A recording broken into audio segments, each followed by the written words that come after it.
അട്ടിമറികളുടെ 4ാം ദിനം നമ്മൾ പോകുന്ന 3ാമത്തെ മണ്ഡലത്തിലും പ്രതീക്ഷിക്കണോ ഒരു അപ്രതീക്ഷിത അട്ടിമറി? നേരെ കയറുന്നു നമ്മൾ ഹൈറേഞ്ചിലേക്ക്, ഇടുക്കിയിലേക്കാണ്. അവിടെ കർഷകരുടെയും തൊഴിലാളികളുടെയും ഇടുക്കി. വന്യജീവികൾ മനുഷ്യരുടെ ഉറക്കം നിരന്തരം കെടുത്തുന്ന ഇടുക്കി. മലയോരത്ത് ഗാഡ്ഗിൽ കത്തിയ തെരഞ്ഞെടുപ്പിൽ ജോയ്സ് ജയിച്ചെങ്കിലും പോയ തെരഞ്ഞെടുപ്പിൽ ഡീൻ കുര്യാക്കോസിന് പടുകൂറ്റൻ ഭൂരിപക്ഷം കൊടുത്ത ഇടുക്കി. 3ാം ഏറ്റുമുട്ടലിൽ ഇടുക്കി വീണ്ടും DKയോ ജോയ്സ് ജോർജോ എന്ന ചോദ്യം മുഴങ്ങുന്നു ഹൈറേഞ്ചിൽ. മലമുകളിലെ വമ്പൻ പോര്, ഇടുക്കിയിൽ മിടുക്കനാര്? 24 ഇലക്ഷൻ അഭിപ്രായ സർവേ. ടോപ്പ് 10 ക്വസ്റ്റ്യൻസിലേക്ക് പോകുന്നു. ആദ്യ ചോദ്യം, നിങ്ങളുടെ വോട്ടിനെ സ്വാധീനിക്കുന്ന ഘടകം എന്ന ചോദ്യത്തിന് വിലക്കയറ്റം എന്ന് പറയുന്നു 14.6% ആളുകൾ, രാഷ്ട്രീയം എന്ന് പറയുന്നു 12.5% ആളുകൾ, സ്ഥാനാർത്ഥിയുടെ മികവ് 15.5, തൊഴിലില്ലായ്മ 3.3, വികസനം 26.8, അഴിമതി വിവാദങ്ങൾ 3.7, സിറ്റിംഗ് MP യുടെ പ്രവർത്തനം 19.8, മറ്റു വിഷയങ്ങൾ 3.8. എനിക്ക് തോന്നുന്നു നമ്മൾ നോക്കിയ മണ്ഡലങ്ങളിൽ ഇത് 2ാം മണ്ഡലത്തിലാണ്. രാഷ്ട്രീയത്തിന് മുകളിൽ എന്നാണ് വിലക്കയറ്റം അടക്കമുള്ള ദൈനംദിന പ്രശ്നങ്ങൾ. ഓർക്കണം, ഇടുക്കി മറിയക്കുട്ടി ഇടുക്കിയാണ് എന്ന് പറഞ്ഞാൽ പെൻഷൻ കിട്ടാത്ത ഭിക്ഷാപാത്രം എടുത്ത് ഇറങ്ങേണ്ടി വന്ന മറിയക്കുട്ടി ഇടുക്കി കൂടിയാണ്. ഇടുക്കി സ്വാഭാവികമാണെന്ന് തോന്നുന്നു ആ മറുപടി. സെക്കൻഡ് ക്വസ്റ്റ്യൻ, സംസ്ഥാനത്തെ സാമ്പത്തിക പ്രതിസന്ധിക്ക് ഉത്തരവാദിയാകുന്ന ചോദ്യത്തിന് കേന്ദ്ര സർക്കാർ എന്ന് പറയുന്നു. ഒരു സംശയവുമില്ലാതെ ഇടുക്കി 37.9% ആളുകൾ, സംസ്ഥാന സർക്കാരാണെന്ന് പറയുന്നു 22.8% ആളുകൾ, ഇരുവരും ചേർന്നാണ് പുകലിന് കാരണമെന്ന് പറയുന്നവർ 39.3% ആളുകൾ. എനിക്ക് തോന്നുന്നു ഇടുക്കിയിൽ ആ കണക്കിലും ഒരു വ്യത്യാസമുള്ളത്. കേന്ദ്ര സർക്കാരിനേക്കാൾ കൂടുതൽ രണ്ടുപേരും ചേർന്നുണ്ടാകുന്ന, രണ്ടുപേർക്കും പഴി കൊടുക്കുന്ന കണക്ക് കൂടുതൽ വരുന്ന ഇടുക്കിയിലാണ്. രാഷ്ട്രീയ സ്വഭാവത്തിലെ മറുപടി തന്നെയാണ്, തർക്കം അക്കാര്യത്തിലില്ല. തേർഡ് ക്വസ്റ്റ്യൻ, സംസ്ഥാന സർക്കാരിന്റെ പ്രവർത്തനം വോട്ട് ചെയ്യുമ്പോൾ നിങ്ങൾ വിലയിരുത്തുമോ? ഇല്ല എന്ന് പറയുന്നു 21.8, അത് വിലയിരുത്തിയേ വോട്ടുള്ളൂ എന്ന് പറയുന്നവർ 78.2. അതും ഒരു പ്രതിപക്ഷ മണ്ഡലമാണ്, സ്വാഭാവികമാണ്. അപ്പോഴും അത് പ്രോ ഇൻകുംബൻസി ആണോ ആന്റി ഇൻകുംബൻസി ആണോ? 4ാം ചോദ്യം, പൗരത്വ നിയമ ഭേദഗതി നിങ്ങളുടെ വോട്ടിനെ സ്വാധീനിക്കുമെന്ന് പറയുന്നു 34.2, അത് സ്വാധീനിക്കില്ല എന്ന് പറയുന്നവർ 65.8. ഇടുക്കിയുടെ ഡെമോഗ്രഫി അത് സ്വാഭാവികമാണ്, സ്വാധീനിക്കില്ല എന്ന് പറയുന്നവരുടെ എണ്ണത്തിലുള്ള വലിയ വർധന. 5ാം ചോദ്യം, കേന്ദ്ര സർക്കാരിന്റെ പ്രവർത്തനങ്ങളെ നിങ്ങൾ വിലയിരുത്തുന്നത് എങ്ങനെയാണ്? വളരെ മികച്ചെന്ന് പറയുന്നത് 4.3, മികച്ചത് 8.4, ആവറേജ് ശരാശരി ഒക്കെ 31.8%, മോശമെന്ന് പറയുന്നത് 28.8, വളരെ മോശം എന്ന് പറയുന്നവർ 26.7% ആളുകൾ. അവിടെയും 31.8% ആളുകൾ ആവറേജാണ് കേന്ദ്ര സർക്കാർ എന്ന് പറയുകയാണ്. ഓക്കെ. 6ാം ചോദ്യം, പ്രതിപക്ഷ നേതാക്കളെ കേന്ദ്ര ഏജൻസി ഉണ്ടെന്ന് സംശയമില്ലാതെ വലിയ ഭൂരിപക്ഷത്തിൽ പറയുന്നു 48.8% ആളുകൾ. ഇല്ല എന്ന് പറയുന്നവർ 24.5, അതറിയില്ല എന്ന് പറയുന്നവർ 26.7. നമ്മൾ ഇതുവരെ പരിശോധിച്ച ഇതിപ്പോൾ 15ാമത്തെ മണ്ഡലം, ഇതിപ്പോൾ 15ാം മണ്ഡലം. ഒരൊറ്റ മണ്ഡലത്തിൽ പോലും ഈ പറയുന്ന രാഷ്ട്രീയ വേട്ട ഇല്ല എന്ന് പറയുന്ന വോട്ടർമാരില്ല. പ്രിയപ്പെട്ട പ്രേക്ഷകരെ, അത് പ്രധാനപ്പെട്ട ഒരു ബോധ്യമാറ്റമാണ്, അരവിന്ദ് കെജ്രിവാളിന് ശേഷമുണ്ടായ ബോധ്യമാറ്റം. ഓക്കെ. 7ാം ചോദ്യം, കേരളത്തിൽ നിങ്ങൾ ഇഷ്ടപ്പെടുന്ന രാഷ്ട്രീയ നേതാവ് ആര്? പിണറായി വിജയൻ തന്നെയാണ് അവിടെ mark 39.4, VD Satheesan 30.4, Ramesh Chennithala 16.9, K Surendran 9.7, V Muraleedharan 1.5, MV Govindan 1.7. എനിക്ക് തോന്നുന്നു VD സതീശന്റെ റേറ്റിംഗിൽ ഇതുവരെ നമ്മൾ നോക്കിയ മണ്ഡലങ്ങളിൽ ഏറ്റവും കൂടുതൽ റേറ്റിംഗുള്ള മണ്ഡലം ഇടുക്കിയാണ് എന്ന് പറയുമ്പോൾ പോലും ഇടുക്കി പോലെ ഒരു കോൺഗ്രസ് കോട്ട എന്ന എക്കാലവും പറഞ്ഞിരുന്ന ഒരു കോട്ടകൾ ശാശ്വതമല്ലാത്ത കാലം കൂടിയാണ് കേട്ടോ. അപ്പോൾ ആ കോട്ടയിൽ ഇന്ന് പറഞ്ഞു കേൾക്കുന്ന കോട്ടയിൽ പോലും പിണറായി വിജയൻ തന്നെയാണ് അവിടുത്തെ the most popular political leader. 8ാം ചോദ്യം, നിങ്ങൾ ഇഷ്ടപ്പെടുന്ന ദേശീയ രാഷ്ട്രീയ നേതാവ് ആര്? നരേന്ദ്രമോദി എന്ന് പറയുന്നത് 24.5, രാഹുൽ ഗാന്ധി എന്ന് പറയുന്നവർ 47%, സീതാറാം യെച്ചൂരി എന്ന് പറയുന്നവർ 24.2, മമതാ ബാനർജിക്ക് 0.8%, അഖിലേഷ് യാദവിന് വട്ടപൂജ്യം, MK സ്റ്റാലിന് 3.5. നോക്കൂ, പ്രധാനമന്ത്രി നരേന്ദ്രമോദിക്ക് 24.5, സീതാറാം യെച്ചൂരിക്ക് 24.2. അങ്ങനെ നേരിയ മാർജിനിൽ മോദിയും യെച്ചൂരിയും വരുന്ന മറ്റൊരു മണ്ഡലം കൂടി ഉണ്ടായിരുന്നു. അപ്പോൾ അങ്ങനെ നരേന്ദ്രമോദിക്കുള്ള റേറ്റിംഗും മണ്ഡലങ്ങൾ തോറും മാറി മറിയുന്ന കാഴ്ച നമ്മൾ ഈ സർവേയിലെ പ്രധാന കാഴ്ചയാണ്. ഓക്കെ. 9th ക്വസ്റ്റ്യൻ, ഇന്ത്യ മുന്നണി കേന്ദ്രത്തിൽ BJPക്ക് വെല്ലുവിളിയാകുമോ? വെല്ലുവിളിയാകും എന്ന് പറയുന്നു 22.7, വെല്ലുവിളിയാകില്ല എന്ന് പറയുന്നു 40.5% ആളുകൾ. വലിയ കാര്യമില്ല സഖ്യം എന്ന് പറയുകയാണ് 40.5.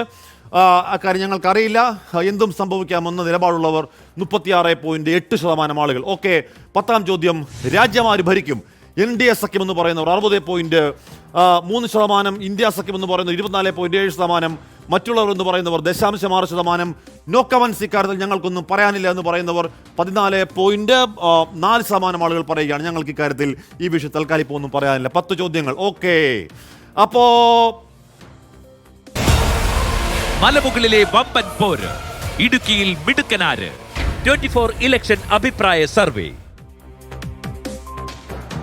അപ്പോൾ 10 ചോദ്യങ്ങൾ പൂർത്തിയാവുകയാണ്. 10 ചോദ്യങ്ങളിൽ 1, 2, 3, 4 ചോദ്യത്തിലൊക്കെ ആ മണ്ഡലത്തിന്റെ രാഷ്ട്രീയ സ്വഭാവം വെളിപ്പെടുന്ന ചോദ്യങ്ങൾ. ഇനി ഏറ്റവും മികച്ച ഏറ്റവും മികച്ച സംസ്ഥാന നേതാവ് ആരെന്ന ചോദ്യത്തിന് 30% കൊടുക്കുന്ന വി ഡി സതീശന്റെ റേറ്റിംഗ് അടക്കം ചില സൂചനകൾ നൽകുന്നുണ്ടോ എന്നതാണ് സംശയം. ഞാൻ പാനലിലേക്ക് പോകുന്നു. പാനൽ, 10 ചോദ്യങ്ങളിൽ 10 സൂചനകളിൽ എന്തെങ്കിലും പ്രത്യേകിച്ച് എടുത്തു പറയേണ്ടതായിട്ടുണ്ടോ ഇടുക്കിയിൽ? എനിക്ക് തോന്നുന്നു ഹാഷ്മി, ഇടുക്കി മണ്ഡലത്തെക്കുറിച്ച് സംസാരിക്കുമ്പോൾ അവിടെ മനുഷ്യ വന്യജീവി സംഘർഷം എന്നത് വളരെ വലിയ ഒരു വിഷയമായി മാറിയിട്ടുള്ള മണ്ഡലമാണ്, മലയോര മണ്ഡലമാണ് ഇടുക്കി. നമുക്കറിയാം. അതുകൊണ്ടാണ് സംസ്ഥാന സർക്കാരിൻ്റെ പ്രവർത്തനം വോട്ട് ചെയ്യുമ്പോൾ എങ്ങനെ നിങ്ങൾ വിലയിരുത്തുമോ എന്ന ചോദ്യത്തിന് ഒരുപക്ഷെ വലിയ ശതമാനം ആളുകൾ അങ്ങനെ വിലയിരുത്തപ്പെടും സംസ്ഥാന സർക്കാരിൻ്റെ പ്രവർത്തനം എന്ന് പറയുന്നുണ്ട്. 78.2% ആളുകളാണ് നമ്മുടെ അഭിപ്രായ സർവേയിൽ സംസ്ഥാന സർക്കാരിൻ്റെ പ്രവർത്തനം വിലയിരുത്തപ്പെടും ഈ തെരഞ്ഞെടുപ്പിൽ എന്ന് പറഞ്ഞിരിക്കും. നമുക്കറിയാം ദേവികുളം, ഉടുമ്പൻചോല പോലെയുള്ള മണ്ഡലങ്ങളിൽ അവിടെ ഈ കാട്ടാന ആക്രമണത്തിൽ ആളുകൾ മരിച്ച സംഭവം, അതിനെ തുടർന്നുണ്ടായിട്ടുള്ള വലിയ പ്രതിഷേധങ്ങൾ, ഇടുക്കിയിൽ പൊതുവിൽ തന്നെ ഈ മനുഷ്യ വന്യജീവി സംഘർഷങ്ങൾക്ക് പരിഹാരം കണ്ടെത്താൻ കഴിയുന്നില്ല എന്ന് ഉയർന്നു വരുന്ന ആക്ഷേപങ്ങൾ, ഇതൊക്കെ ഇടുക്കി മണ്ഡലത്തിൽ സജീവമായി നിൽക്കുന്ന വിഷയമാണ്. അതുപോലെ തന്നെ മലയോര മേഖലയിലുള്ളവരെ ബാധിക്കുന്ന പൊതുവായിട്ടുള്ള പ്രശ്നങ്ങളും ഇടുക്കിയെ സംബന്ധിച്ച് പ്രധാനമായി തന്നെ നിലനിൽക്കുന്നുണ്ട്.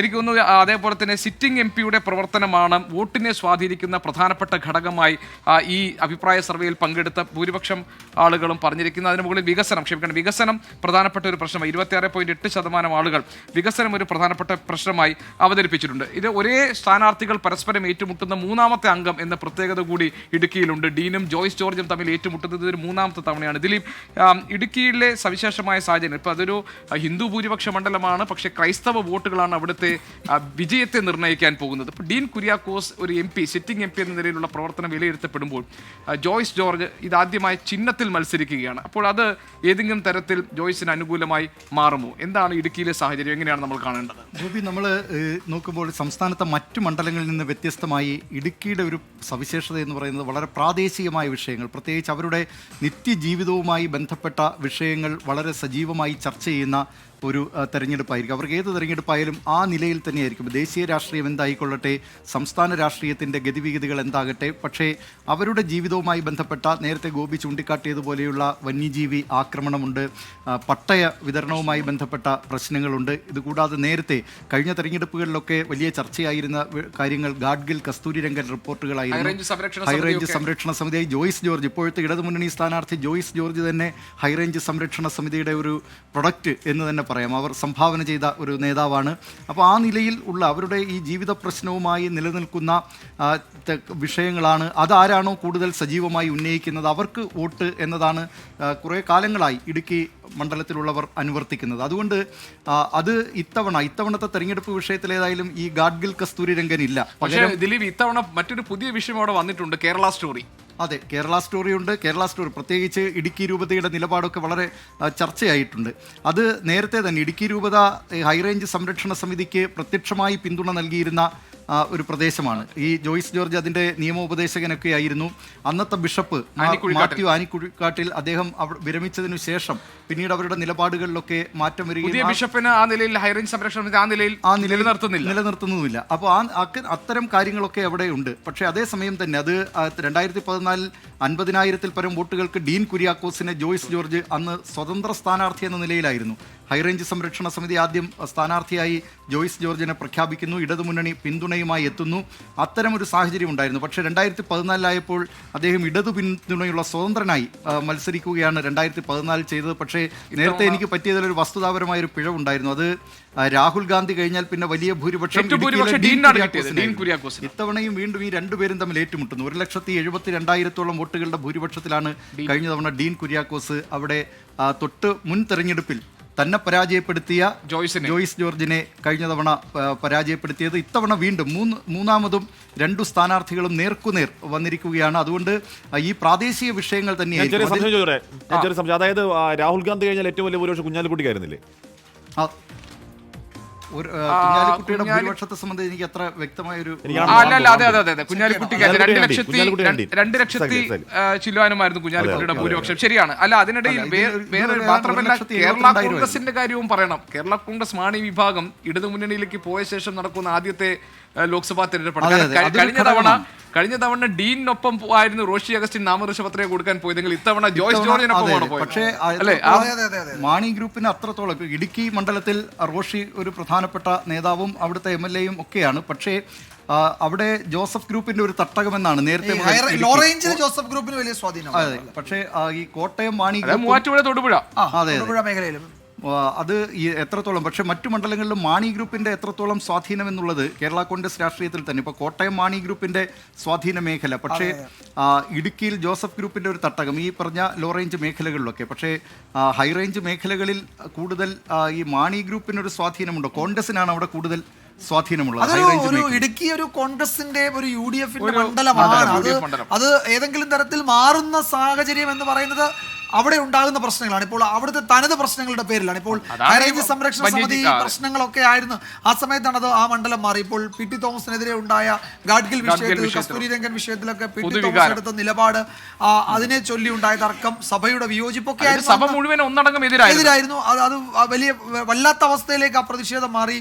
ജീവനോടെ ഇരിക്കുന്ന PT തോമസിന്റെ ശവസംസ്കാരം നടത്തിയെന്നത് അക്കാലത്ത് കോൺഗ്രസ് ഉന്നയിച്ച PT തോമസ് എക്കാലത്തും അത് പറയുമായിരുന്നു. അദ്ദേഹത്തിന്റെ നിലപാടുകൾ ഉറച്ചു നിൽക്കുമ്പോഴും അദ്ദേഹം അക്കാലത്ത് നടത്തിയ പ്രക്ഷോഭങ്ങളെ ഞാൻ ചോദിക്കുന്ന വിജയകുമാർ, ഈ മനുഷ്യ വന്യജീവി സംഘർഷം എന്ന കാര്യം അത് പരിഹരിക്കുന്നതിന് അല്ലെങ്കിൽ ആ പ്രശ്നത്തെ അഭിമുഖീകരിക്കുന്നതിന് സംസ്ഥാന സർക്കാർ എത്രത്തോളം ആത്മാർത്ഥത കാണിച്ചിട്ടുണ്ടെന്നത് ഇടുക്കി ജനങ്ങളെ സംബന്ധിച്ച് ഒരു പ്രധാനപ്പെട്ട വിഷയം. അതിൽ ഇടുക്കി ഉൾപ്പെടുന്ന കേരളത്തിലെ മലയോര മേഖലയിൽ സംസ്ഥാന സർക്കാരിനെതിരാണ് ആ പ്രശ്നമെന്ന് തന്നെയാണ് ഞാൻ കരുതുന്നത്. അത് ഇടുക്കി അതിന്റെ ഒരു ക്ലാസിക് കേസ് ആവും മേഖലയിൽ എന്നതാണ് ഈ ഘട്ടത്തിൽ വിലയിരുത്താൻ കഴിയും. ഏതെങ്കിലും ഒരു മലയോര മേഖലയിൽ ഈ വിഷയത്തിൽ സംസ്ഥാന സർക്കാർ നന്നായി പ്രവർത്തിക്കുന്നുണ്ട്, ശരാശരി പ്രവർത്തനം നടത്തുന്നുണ്ട് എന്നൊരു അഭിപ്രായം കിട്ടുമെന്ന് എനിക്ക് തോന്നുന്നില്ല.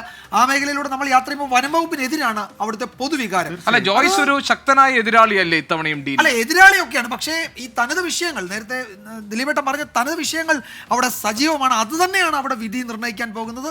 അതിൽ ഹൈ റേഞ്ചിലും ലോ റേഞ്ചിലും ഒരുപോലെ ഈ വന്യമൃഗ മനുഷ്യ സംഘർഷം. അതിൽ ഡീൻ കുര്യാക്കോസ് വളരെ തന്ത്രപരമായ പൊളിറ്റിക്സ് എടുത്തു. അദ്ദേഹം ആ വിഷയം ക്യാപിറ്റലൈസ് ചെയ്യുന്നതിൽ ഒരു നിരാഹാര സമരം നടത്തി.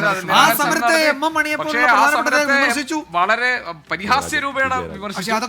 അതൊക്കെ തെരഞ്ഞെടുപ്പ് സമയത്ത് അതൊക്കെ ബാധിക്കും. പക്ഷെ എന്തായാലും ഒരു കാര്യം ഉറപ്പാണ്, അതൊരു ക്രൂഷ്യൽ ഘടകമാണ്.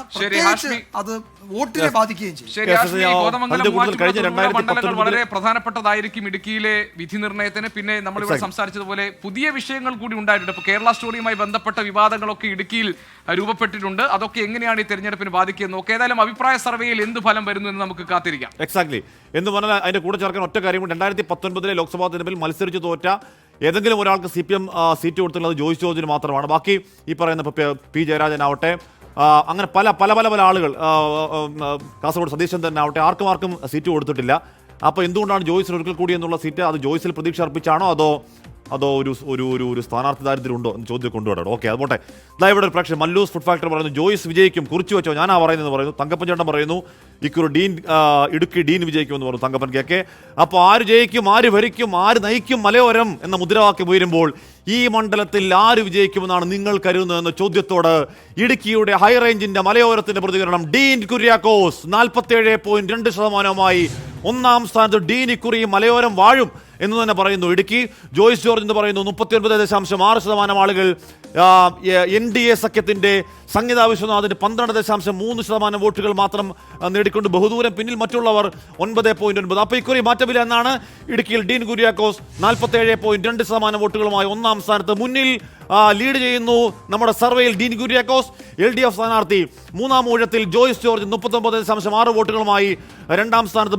ബഹുദൂരം എന്ന് പറയാൻ കഴിയില്ല, പിന്നിൽ പോകുന്നു. NDA സംഗീത വിശ്വ BDJS ഒക്കെ അത്യാവശ്യം വോട്ടുള്ള ഇടുക്കിയിൽ, പക്ഷേ അത് മുഴുവൻ BJP വോട്ടുകൾ മുഴുവൻ സമാഹരിക്കാൻ കഴിയുന്നുണ്ടോ സംഗീതയ്ക്ക് എന്ന സംശയം ഉയർത്തിക്കൊണ്ട് 12.3% വോട്ടുകളുമായി സംഗീത വിശ്വാസം മൂന്നാമത്. മറ്റുള്ളവർ 0.9%. അപ്പോൾ ഇടുക്കിയിൽ മാറ്റങ്ങളില്ല. ഇടുക്കിയിൽ വീണ്ടും DK എന്ന് പറഞ്ഞാൽ അവിടെ ഇപ്പോൾ ഡീൻ കുര്യാക്കോസിനെ അവിടുത്തെ പാർട്ടി പ്രവർത്തകർ യൂത്തുകാർ വിളിക്കുന്നത് DK ശിവകുമാറിന്റെ ഓർമ്മയിൽ DK എന്നുള്ളതാണ്. വീണ്ടും DK എന്നാണ് മുദ്രാവാക്യം. അപ്പോൾ വീണ്ടും DK.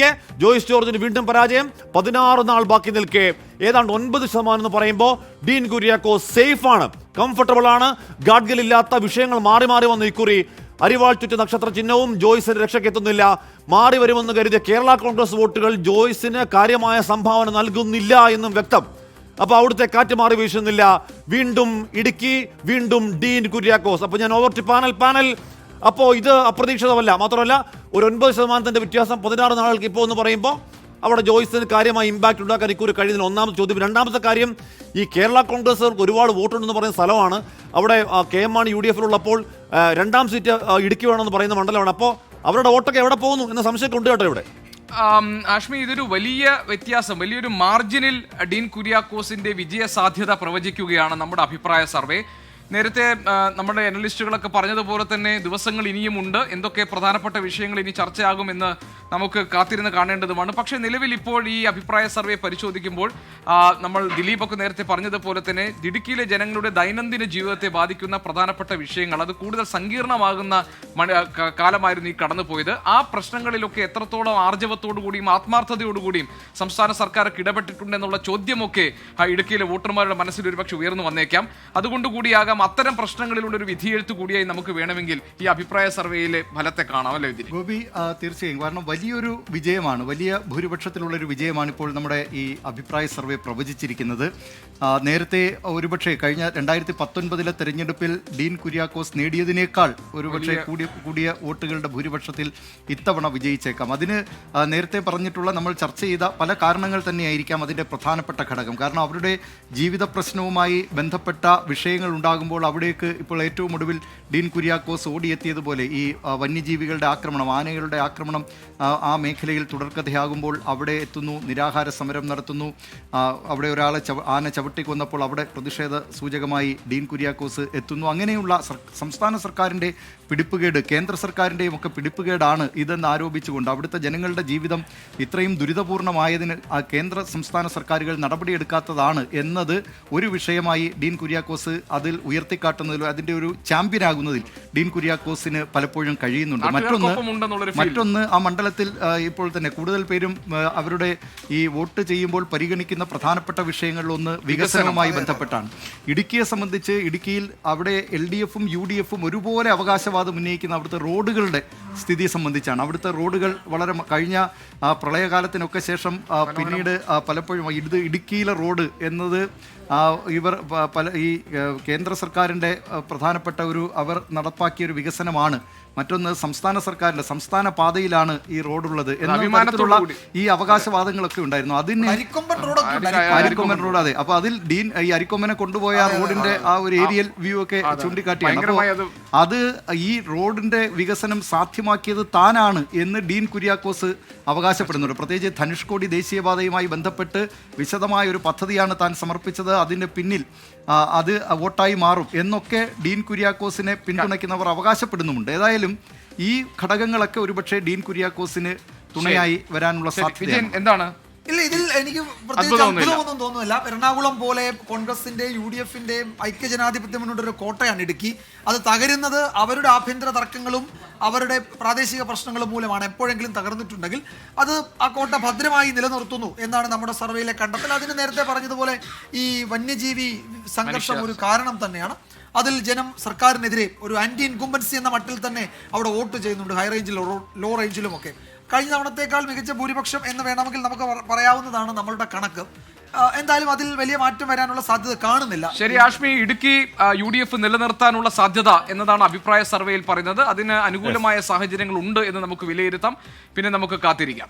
ഞാൻ കോർസ് അഖിൽ സുരേഷ് ജസ്റ്റ് ഒന്ന് പോകുന്നു. അഖിൽ, ഇവിടെ ഞാൻ നേരത്തെ ചോദിച്ച ഇപ്പോൾ CPM പോയ തെരഞ്ഞെടുപ്പിൽ തോറ്റ ഒരാളെ മത്സരിപ്പിക്കാതെ ജോയ്സ് ജോർജിനെ മാത്രം അവിടെ മത്സരിപ്പിക്കുന്നുണ്ടെങ്കിൽ കൂടിയും പഴയ കോൺഗ്രസ്സുകാരനെ ജോയ്സ് ജോർജ് ഒരു വൺ ടൈം വണ്ടർ മാത്രമായിരുന്നു എന്ന് ഈ പറയുന്ന സർവേ കൂടി ഇപ്പോൾ 9 എന്ന് പറയുന്നത് അത്യാവശ്യം വലിയ എഡ്ജല്ലേ?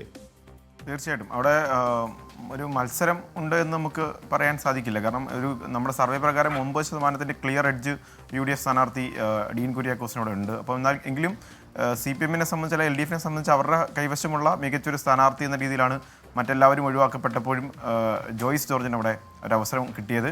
സർവേയിൽ ഈ പാനലിൽ പറഞ്ഞതുപോലെ തന്നെ പ്രാദേശിക വിഷയങ്ങൾ, ദേശീയ വിഷയങ്ങൾക്കപ്പുറത്തേക്ക്, സംസ്ഥാന വിഷയങ്ങൾക്കപ്പുറത്തേക്ക് പ്രാദേശിക വിഷയങ്ങളെ അടിസ്ഥാനമാക്കി ലോക്സഭാ തെരഞ്ഞെടുപ്പ് വന്നാലും നിയമസഭാ തെരഞ്ഞെടുപ്പ് വന്നാലും വോട്ട് ചെയ്യുന്നൊരു ജനവിഭാഗമുള്ള ഒരു പ്രത്യേക നമുക്ക് ഒരു സവിശേഷ മണ്ഡലം എന്ന് വേണമെങ്കിൽ വിശേഷിപ്പിക്കാം ഇടുക്കിയെ. കാരണം ലയങ്ങളിലെ പ്രശ്നം, അവിടുത്തെ തോട്ടത്തൊഴിലാളികളുടെ പ്രശ്നം, മലയോര മേഖലയിലെ ഈ വന്യജീവി സംഘർഷവുമായി ബന്ധപ്പെട്ട പ്രശ്നം, ഗാഡ്ഗിൽ കസ്തൂരി രംഗൻ റിപ്പോർട്ടുകളുടെ പ്രശ്നം. അപ്പോൾ ഇടുക്കിയുടേതായിട്ടുള്ള കുറച്ച് പ്രശ്നങ്ങളും അതിനെ സംബന്ധിച്ചും അടിസ്ഥാനപരമായി വോട്ട് ചെയ്യുന്ന ഒരു ജനവിഭാഗമാണ് ഇടുക്കിക്കുള്ളത്. അത് നമുക്കവിടെ നിയമസഭാ തെരഞ്ഞെടുപ്പിൻ്റെ നോക്കുകയാണെങ്കിൽ 5 മണ്ഡലങ്ങളിൽ LDF അവിടെ വിജയിക്കാൻ സാധിച്ചിട്ടുണ്ട്. 2 മണ്ഡലങ്ങളാണ് UDF കൈവശമുള്ളത്. കോതമംഗലം, ഇടുക്കി, ഉടുമ്പൻചോല, ദേവികുളം, പീരിമേട് മണ്ഡലങ്ങൾ LDF വിജയിച്ച് നിൽക്കുമ്പോഴും പക്ഷേ ലോക്സഭയിൽ അവർക്ക് ആ ഒരു എഡ്ജ് തെരഞ്ഞെടുപ്പിൽ കാണിക്കാൻ സാധിക്കുന്നില്ല. നമ്മുടെ സർവേ പ്രകാരം സർവേയിൽ പങ്കെടുത്തവർ ഭൂരിഭാഗവും UDF കൃത്യമായ എഡ്ജിൽ ആ മണ്ഡലം ജയിക്കുമെന്നാണ്. അപ്പോൾ ഇടുക്കിക്ക് മാറ്റമില്ല, മലയോരത്തിന്റെ മനസ്സിൽ മാറ്റമില്ല. ഓക്കെ.